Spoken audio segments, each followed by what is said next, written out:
திருச்சி என்பது எப்பொழுதுமே நமது மாநிலத்திற்கே ஒரு மத்திய பகுதியாக இருக்கின்றது. மத்திய பகுதி என்றால் எங்கே சென்றாலும் திருச்சியிலிருந்து ஒரே தூரம் என்ற அளவுக்கு ஒரு மத்திய பகுதியாக இருக்கின்றது. கிட்டத்தட்ட அண்ணாவர்கள் ஒரு 50% பணியை முடித்துவிட்டு அடுத்து 23ஆம் தேதியிலிருந்து இங்கே வர இருக்கின்றார்கள். அந்த 23ஆம் தேதியிலிருந்து 3 நாட்கள் நடைபெறுகின்ற நிகழ்வு என்பது தமிழகத்திலேயே இதுகாலம் இல்லாத அளவுக்கு மத்திய மாவட்டமாக இருக்கின்ற திருச்சி மாவட்டம் தான் மிக சிறந்த மாவட்டம். சிறப்பாக வருகிறதா என்ற பெயர் இருக்கின்ற வகையிலே இருக்கின்ற நிர்வாகிகள் செயல்பட வேண்டும் என்று நான் அன்போடு கேட்டுக்கொள்கிறேன். நீங்கள்லாம் சிறப்பாக நாடாளுமன்ற தேர்தலில் நான் பார்த்தேன். எந்த அளவுக்கு ஒவ்வொரு மாநிலத்திற்கும் சிறப்பாக அழைத்து வருகிறது என்றால் எனக்கு கண்கூடாக தெரியும்.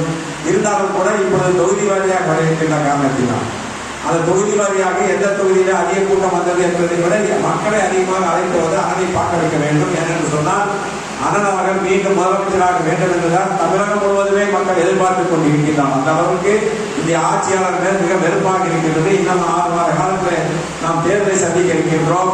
ஆக அதற்கு ஒரு முன்னோட்டமாகத்தான் அண்ணன் அவர்கள் வருகின்ற இந்த பிரச்சார பயணம்.